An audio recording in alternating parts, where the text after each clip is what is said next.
Hi friends, welcome to our channel.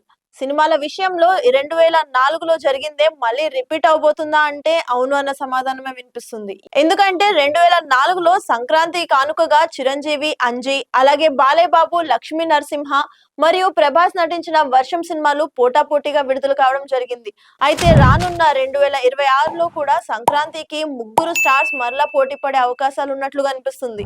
ఎందుకంటే ఇప్పటికే చిరంజీవి, అనిల్ రావుపూడి కాంబోలో నటిస్తున్న మన శంకర్ వరప్రసాద్ 2026 సంక్రాంతికి విడుదల కాబోతున్న విషయం తెలిసిందే. దాంతో పాటు ప్రభాస్ నటించిన రాజాసాబ్ కూడా డిసెంబర్ 5 నుండి జనవరి 9కి అంటే చిరంజీవి సంక్రాంతి బరికి పోటీగా విడుదల కాబోతోందంట. మరోపక్క ఓజీకి పోటీగా విడుదల కావాల్సిన బాలయ్య అఖండ 2 కూడా పోస్ట్ పోన్ కావడంతో అఖండ 2 సినిమా కూడా సంక్రాంతి కానుకగానే విడుదలయ్యే అవకాశాలు ఎక్కువగా ఉన్నాయన్న వార్తలు వస్తున్నాయి. మరి ఈ మూడు సినిమాలు కూడా ఒకేసారి సంక్రాంతికి విడుదల అయితే సంక్రాంతి అద్భుతమైన సినిమాలతో పండగ సమయంలో మరో పండుగలా మారే అవకాశం ఉంటుంది. మరి ఈ మూడింటిలో ఏ సినిమా భారీ హిట్ అవుతుంది, అలాగే ఏ సినిమా కోసం మీరు ఎక్కువగా ఎదురు చూస్తున్నారో కింద ఉన్న కామెంట్ సెక్షన్ లో తెలియజేయండి.